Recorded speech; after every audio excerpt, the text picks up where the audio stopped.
Jai Jagannath, thanks for participating to this meeting. Last time we started to talk about the perception of God in different religions, and if I remember correctly, we were discussing about the very ancient, very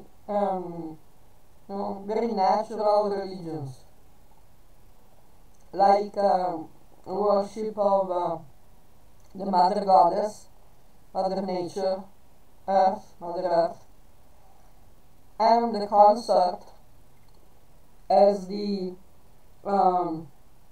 manifestation, the example of the alpha male, like some species of animals have. They have the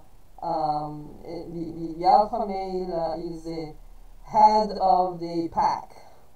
That could be among deer, among wolves, among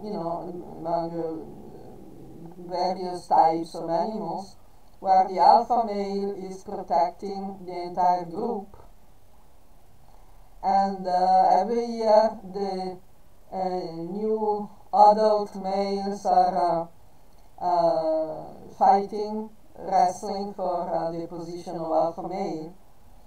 And so the alpha male is the consort of the Mother Goddess, and that is a position, a symbol of power. The symbol, the personification of kingship, a little like Indra in the Vedic system. Indra is a personification, is a position actually, that personifies the kingship in the material universe. So the alpha male in these Mother Earth natural religions is comparable to the position of Indra. It is still on the material level. The idea of spirit, of universal spirit, is still a little more complicated for simple-minded people. Simple-minded people feel the energy, the life energy, and they connect it to the Mother Earth, to Mother Nature, to Mother Goddess. Now, the idea of God becomes a bit confused because in the ancient civilizations, the word God didn't have the same meaning that it has come to have after the Hellenistic period. In the Hellenistic period, after Alexander the Great arrived in India and then went back to the West with some idea of more knowledge that was to be taken from India. In this Hellenistic period, there was a lot of circulation of ideas out of India. So the concepts of Brahman, immortality, eternity, transcendence started to percolate in the other parts of the ancient world. But generally, the idea that the ancient Western people had about God was simply someone more powerful than themselves. Like Krishna in Bhagavad Gita says, Yanti Deva Vrata Devan, Pitri Yanti Pitri Vrata. those who worship the devas, they go to the devas. Those who worship the Pitris go to stay with the Pitris. Those who worship Bhuteja Yanti Bhuteja. Those who worship the Bhutas go to stay with the Bhutas, and so on. And they were very powerful entities interacting with some groups of human beings in the past. We know from the Vedic, the Hindu tradition, that there are devas and asuras. Oh, by the way, if anything is not clear enough, please stop me. I will explain better. Sure. So we know that there are devas and asuras, and some people worship asuras because the devas are more powerful than human beings, and also asuras are more powerful than human beings. So the people who have a material mentality, materialistic mentality, they can find out that asuras also are very powerful, and they're very happy to give some blessings, some power, some benefits to their worshippers. Although, of course, there is always a price to pay. And we also, if someone is worshipping the asuras, they also become asuras. So, anyone who was more powerful than human beings was considered some type of superior being that could be worshipped to have some benefit. So, we see this tendency in the rebellious Kshatriyas who were kicked out of Bharatavarsha, and especially the people following Zoroaster or Zarathustra, who made a big revolution by turning the Vedic knowledge upside down. So Zarathustra decided that the devas were the devils, were negative beings, evil beings, while the asuras were good people, like angels, higher entities. And there was the great asura, the Asura Maha, that he called Ahura Mazda. That was the actual god, while Hari was the enemy of the great Asura, Hariman. And so he brought these ideas into the West, especially in the area of Mesopotamia. The word Mesopotamia means in the middle of two rivers, and they are the famous Tigris and Euphrates. There are two rivers that are now in Iran, Iraq, specifically near to Iran. So Zarathustra and his followers first moved to Iran. Where they left India going west. They first settled in Iran, and then they arrived in Iraq. So they started the Assyrian culture. Sumer was, in fact, even before that. But when the Zarathustra's followers came to Iraq, to Mesopotamia, they established the Assyrian Empire. Still, their main deity, their god, was called Ashur. In fact, the name of the country, Assyria, is the derivation from the Assyrian Empire, which name is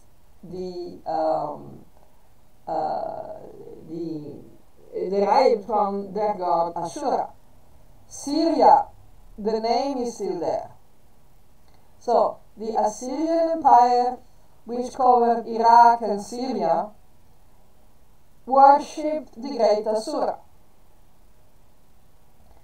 So the great Asura was not a very kind entity, and he wanted to dominate all, the people, control people. It was very cruel. The Assyrian Empire was famous for its cruelty. They were doing very bad things to people, especially war prisoners and everything. The previous population of Sumer looks like it was the previous wave of migration also from Bharatvarsha, but they were, more relaxed, But the follower of Zarathustra were actually,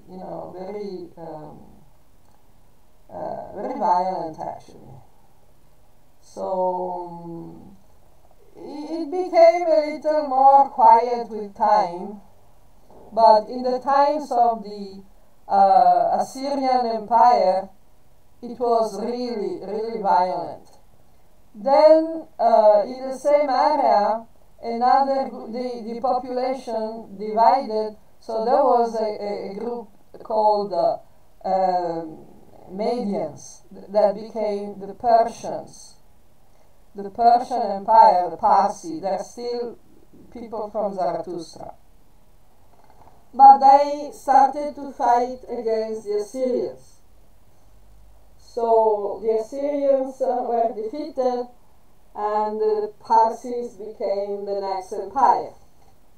And the next, the Parsi Empire was defeated by Alexander the Great. So at that point, the religion of Zarathustra and Ahura Mazda became much more quiet. Much more quiet. Just like the Ottoman Empire was vanquished by the British, so it became, the Caliphate became very quiet. The Caliphate became much quieter. So in the same way, the Parsis, after being defeated by Alexander, they became, they were just doing their own things. They were not disturbing anyone. They were not trying to make an empire anymore. Okay. Now, the idea of empire is a typically Asuric idea. Because in the Vedic system, God is not, doesn't want any particular group of people to control the entire region. In the Vedic system, in the Vedic culture, Vedic society, there were kingdoms, independent kingdoms, in which each king was directly responsible for the well-being and protection of all their projects. So the kingdoms had to be small.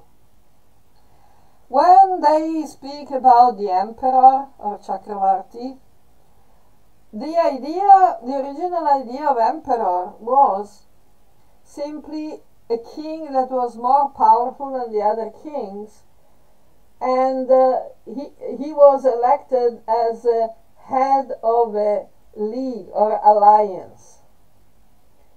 So all the other kings recognized the so-called emperor as the best among themselves, like a president of the alliance, of the organization, the association. And he became responsible to protect the entire territory. So if any invader was coming from any side, he was calling his allies and preparing, making the army and organizing and everything. Also, the Chakravarti was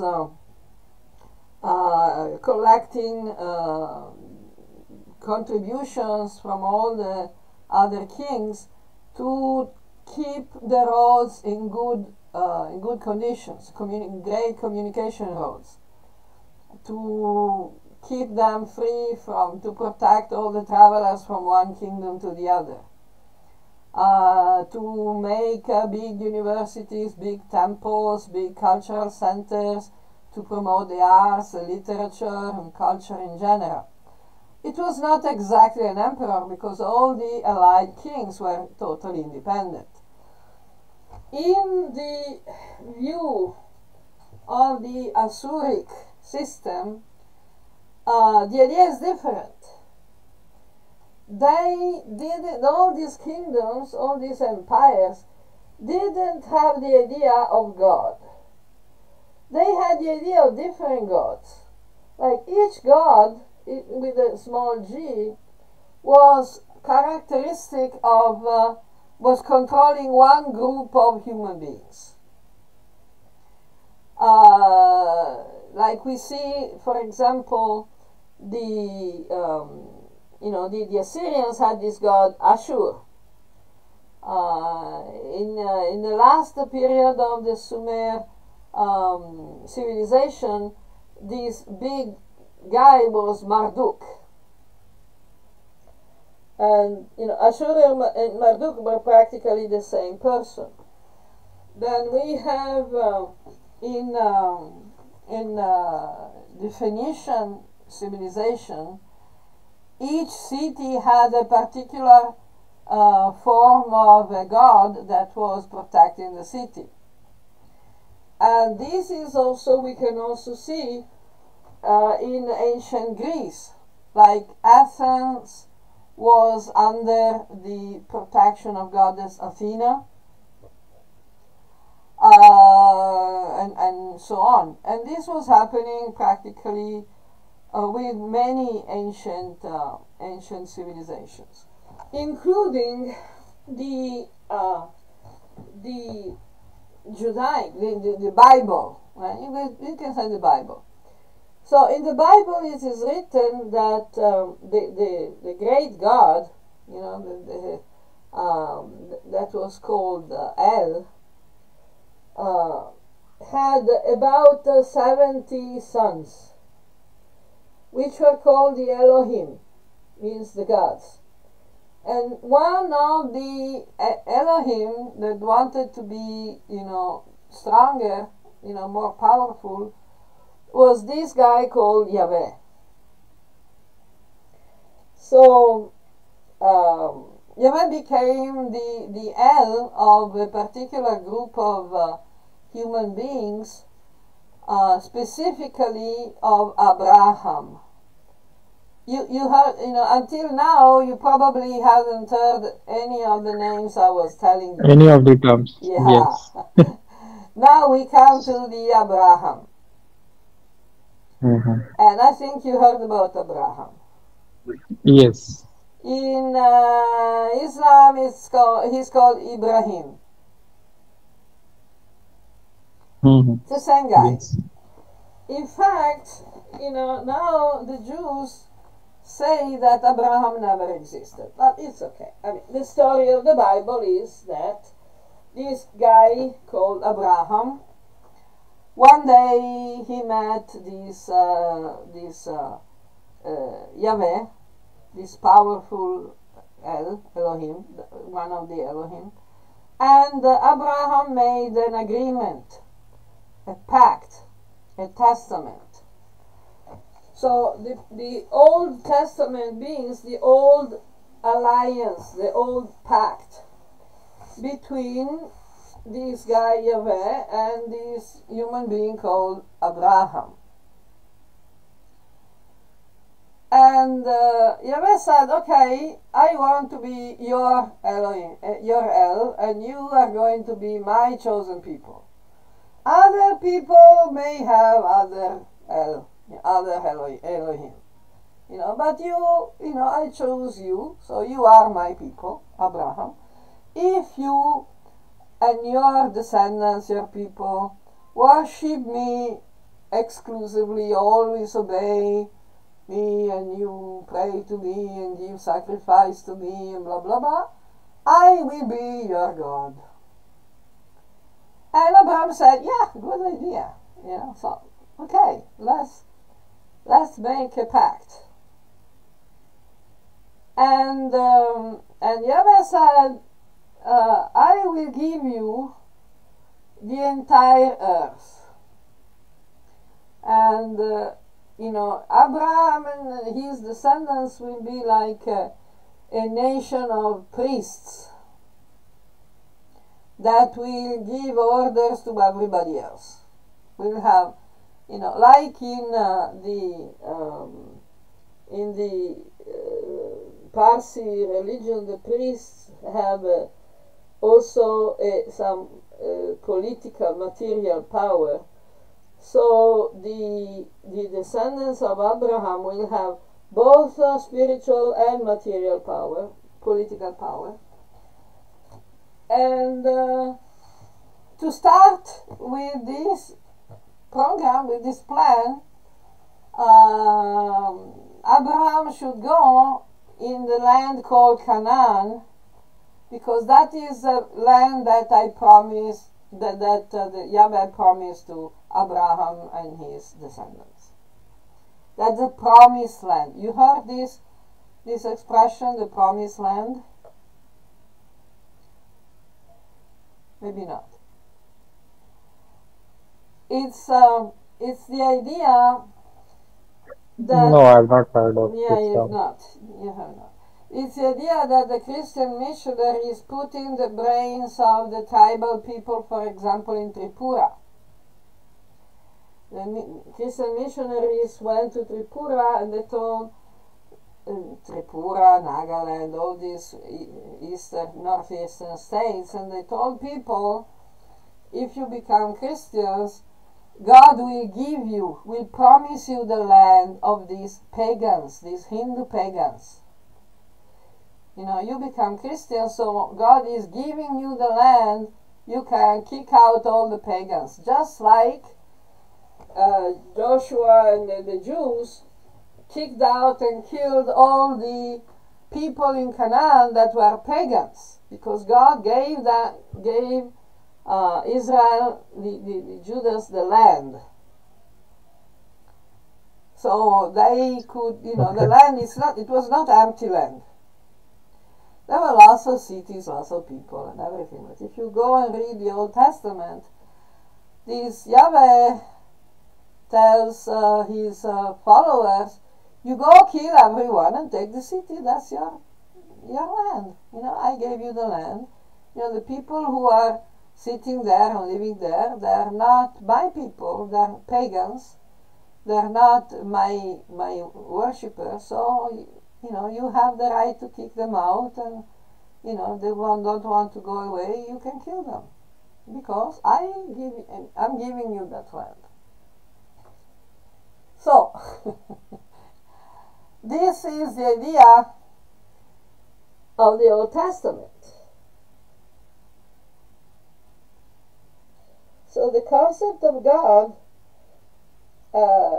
in the Old Testament is not a God of everyone. It's not a God that is present everywhere, that considers all beings as his children, and very, very good and very tolerant, very loving. No. The God of the Old Testament, the God of the Bible, is a tribal chieftain that is only interested in his own chosen people. And whoever joins his own chosen people will be entitled to do anything and everything on the entire planet, because God gave the planet to his chosen people. So this is the concept of God. that you find in the Old Testament. Now, whether Abraham, Moses, and the other guys actually existed or not, it's not so important as long as people today believe that they actually existed. So the Abrahamic peoples today are still thinking that because they are the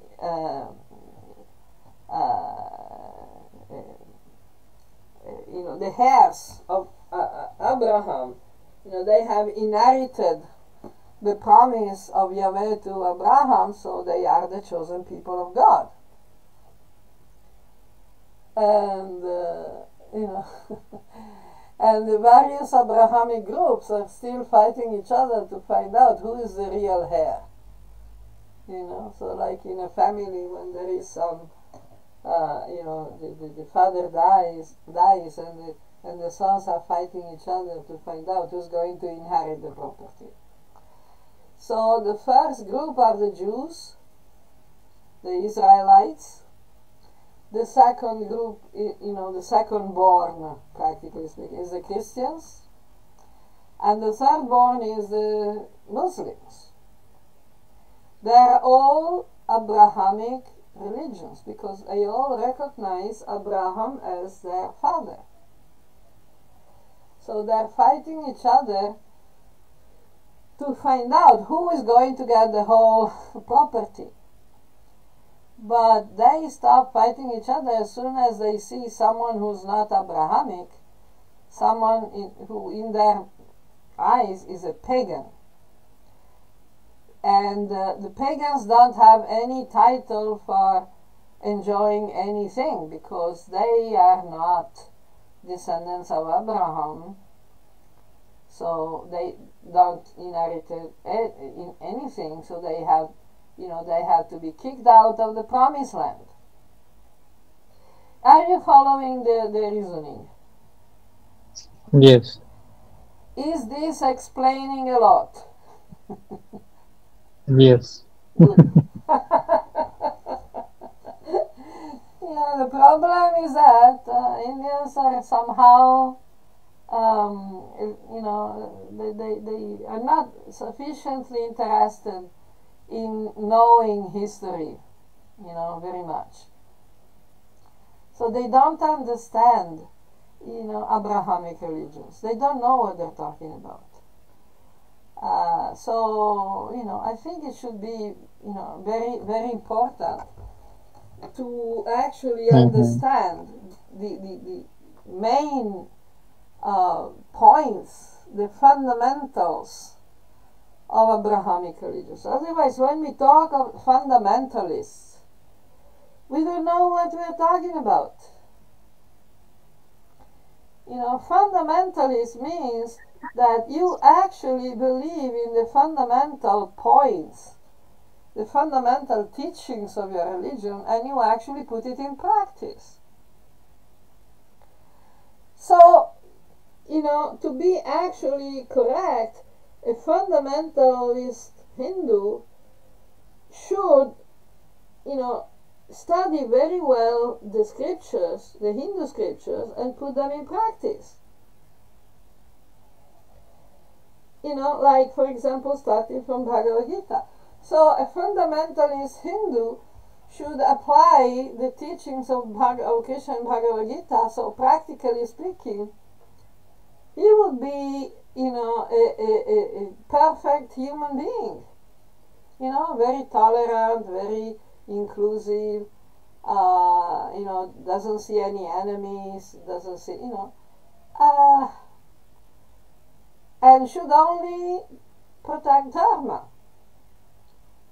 But when you speak about a fundamentalism, people seeing being a fundamentalist means, from any religion, means to be intolerant, violent, imperialistic, but that's not the case, because the original Hindu teachings are actually very supportive of real dharma. So they get confused, like conservative, these two words, conservative and fundamentalist. They are bad when they are applied to Abrahamic religions, because being fundamentalist in Abrahamic religions means to believe that you as a member of the descendant and heir of Abraham have the right to kill everybody else and get their property. So, like, oh, okay. People don't actually read the Bible. Several people have said, for example, Mark Twain, he said that the best cure for Christianity was to read the Bible, so you cannot be a Christian anymore if you read the Bible. The same Isaac Asimov said, the best way to become an atheist is to read the Bible, and he was a Jew. So, if someone actually reads the Bible and, Old and New Testament, they will find lots of interesting stuff that usually priests and missionaries are not saying. And that's, in a sense, unfortunately, is also true for Hindus. All human beings tend to be ignorant and superficial, but that's another topic. So basically, the concept of God in Abrahamic religions have been passed from the Jews to the Christians to the Muslims, more or less the same. It's basically the same God, with the same characteristics, saying the same things, doing the same things, more or less, it's the same one. Now, contemporary to the development of Judaism, there were some other important religions in the ancient world, like around the Mediterranean Sea.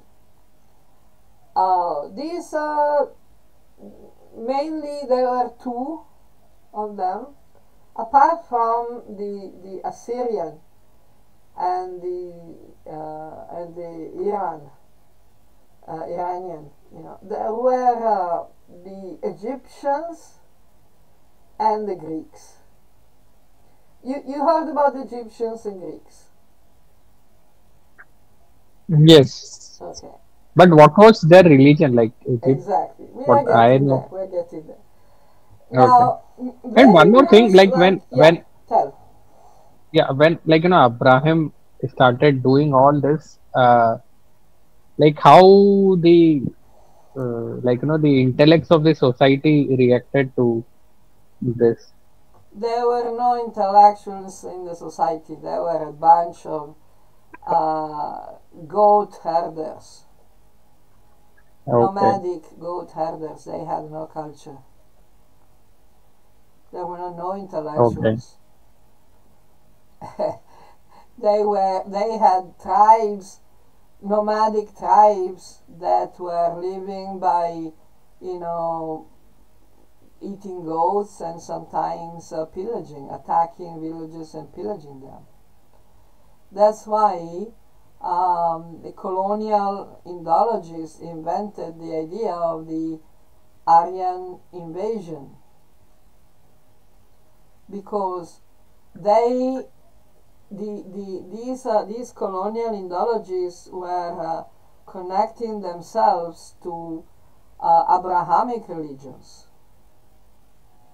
So they knew that their ancestors were nomadic pastors, nomadic shepherds that were, mostly pillaging other places, and nomadic life is very convenient for pillaging, because you arrive with your goats and stuff, then you attack a city, or a village or whatever, if you succeed, you kill all the males, the men, and you take the women and the children as slaves, and you take the animals as your own, and you destroy everything and you move on.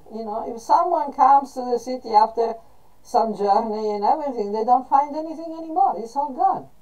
And the pillagers are not there either, because they moved to some other place. In fact, the ancient Egyptians tried to fight these bands of nomads. They called them Hibiru, from which word the Hebrew name of the population came. So the Hibirus, they were just nomads, just like the Bedouin, people from which the Muslims came.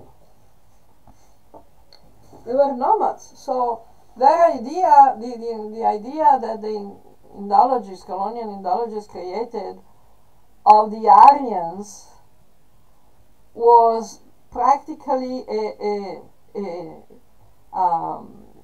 new dress for their own ancestors, who were nomadic tribes of shepherds and robbers. So they gave them the higher status of those who brought the Vedas to India, Sanskrit and everything else. So in the same way, themselves, as the descendants of these Caucasian Aryans, had the burden, the task, the duty to bring civilization into India again. You see, does that explain a lot? Yeah. Unfortunately. And if you read my book, Gods or Aliens, I am explaining much of this by, talking about, in fact, the various ideas of gods in some ancient civilizations. Okay. But this is regarding the Semitic peoples, the Canaanite peoples, Semitic peoples, like that.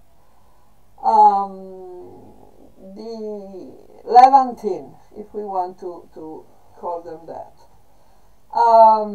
In a sense, they were east of the other civilizations. Now, the other main civilizations in the same area were, as we were saying, the Egyptian and the Greek. So the Egyptians had a system that was very similar to the Sumerians, but it was a little more complex.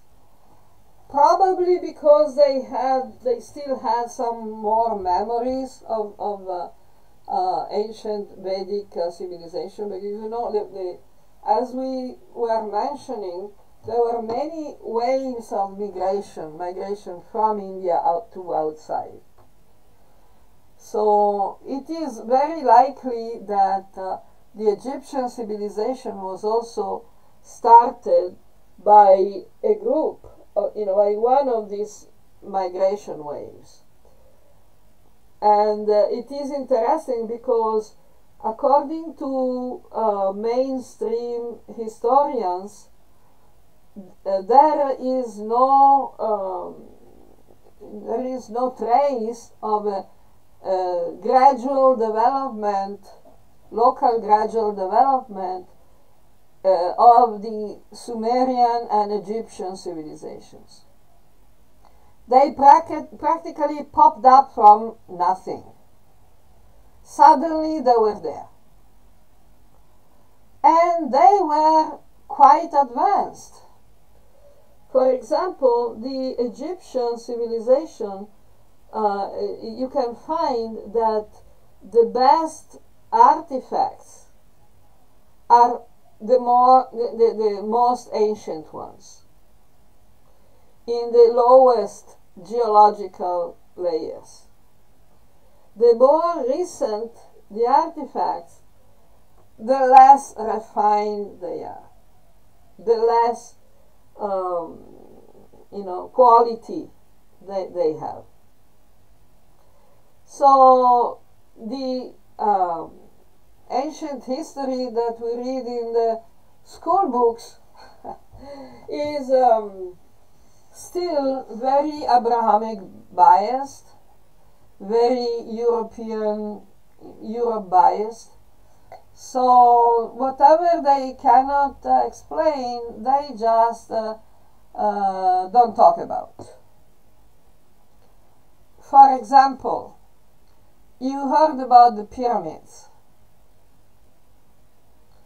The most Yes. the most famous pyramids in Egypt are the Giza pyramids. There are 3 pyramids: Cheops,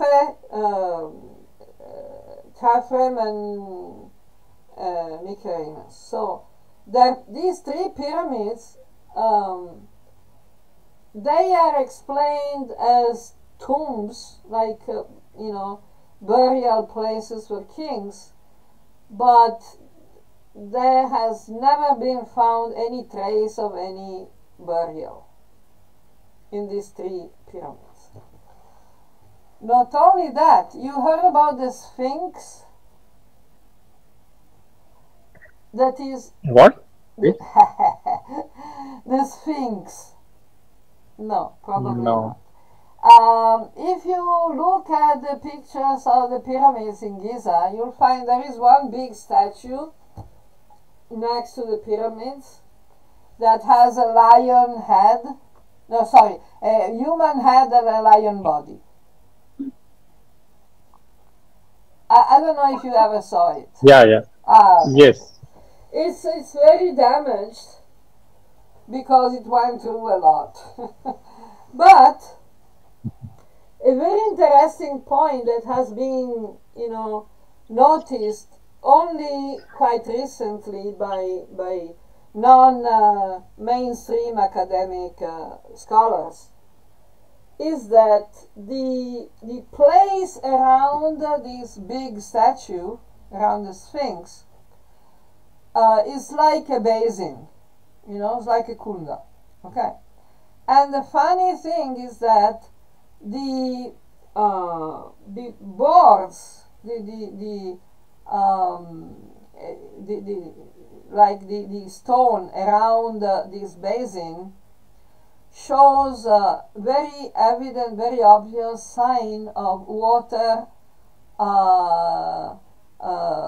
wearing. Like, when the water goes regularly, like in the waterfalls, the water is shaping the rock, right?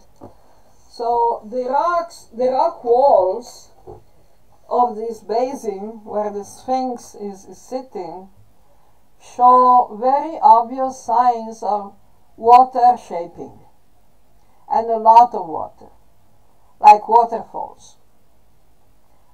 Now, the Giza Plateau is in the middle of the desert.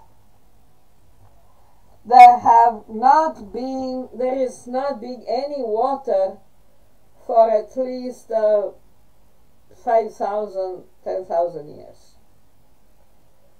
So that means that the basin of the Sphinx has been made, carved, prepared, and the Sphinx was made much, longer before the age that the historians are usually giving to it. According to historians, the maximum antiquity of Egyptian buildings is about 2,000 to 3,000 years before the present age. So basically 4,000, 5,000 years ago. But the geological evidence is much more ancient. it looks like it can be traced back to to the end of the last ice age, which was again, about 10,000 years ago. This is interesting because nobody wants to talk about this, and in the official academia, of course. The non-official researchers, they have written tons of books about this stuff. You can find a lot of material about this. They all want to talk about this. Also, they want to talk about other pyramids, like, for example, you heard about Bosnia. That is one European nation. Bosnia. Yeah, only heard the name, nothing more than that. So in Bosnia, near the city of Visoko, there is a pyramid that for a long time has been considered just a mountain. And then they started to do some digging, and they found it's made of cement. And it has tunnels. So it's just like a pyramid in Giza. And, the carbon dating is showing about 35,000 years ago. So the government in Bosnia closed down everything and is not allowing anyone to go to see it anymore. Because that's, oops, embarrassing. Because Bosnia has nothing to do with Egypt. It's very far from Egypt. And 35,000 years is, they cannot digest it. Nobody can digest in the mainstream academic environment. They cannot accept.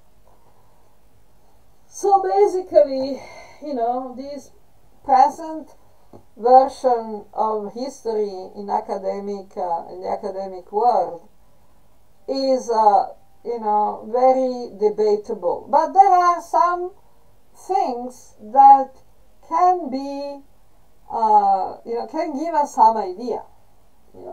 So the gods, so-called gods, in ancient Egypt were not exactly called gods, but they were called the radiant, like little bit like the devas, the definition of devas. And the Egyptians still had this idea of a primeval father and mother god, from whom all the other smaller gods had been procreated, generated, created.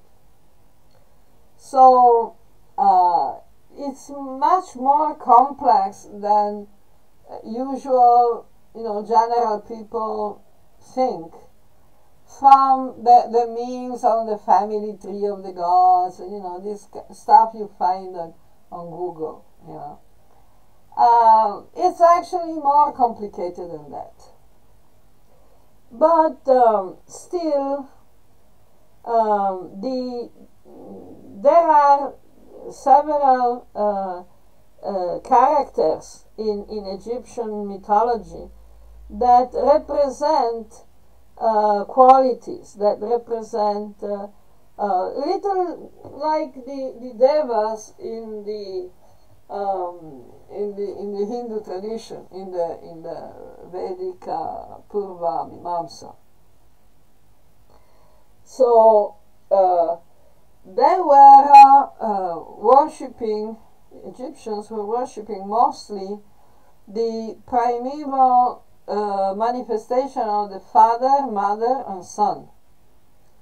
The father was called Osiris Ra, Ammon Ra. He had different names. The mother was Isis, which was Isis was extremely popular in all the ancient world, ancient times in the Mediterranean. There were so many temples of Isis everywhere. There were the mysteries of Isis, everywhere means also in France, in Italy, in Spain, in lots of other places. And the sun was Horus. Horus was the falcon, the manifestation of the sun, so like Surya. So Osiris is definitely like Shiva, and Isis is like the mother goddess, and Horus is Surya, the first of the devas, the first of the Adityas. So the Egyptian religion, the Egyptian idea of gods, plural, was, not very different from the Vedic mentality. Also, in Egyptian culture, they had temples, they had vigrahas, and they were dressing them and giving them bath, offering food, doing ratha yatras, where instead of the ratha, they were using the boats, and so on and so forth. So we can continue maybe next time because we used up the time, the hour. Until now, you have any question? Okay. Um, So this Egyptian religion, what it used to be called? No, it didn't. It was just called Egyptian religion. Yeah. There was no particular. They didn't have any name for themselves. Even the name Egypt is not the name they were using. I Mhm. don't remember which was the name they were using to define the land of Egypt, but it was like Care or something like that. I will find out in the meantime. So Okay. yeah, we can connect to the particular region like Egypt and Greece. Greece is also, the Greek religion. There was not just one Greek religion. And they didn't call Okay. themselves Greeks. Mhm. So it's all relative terms that we are taking from the mainstream academic versions so that we can have some, we can make some connections. Okay, so Okay. thank you for your patience, Thank you for your time and and we'll try explanations. to, clarify more and more while we go on. Okay. So, Mhm. next Okay. time, thank you so much. Jai Okay. Shri Thank Ram. you. Jai Jai.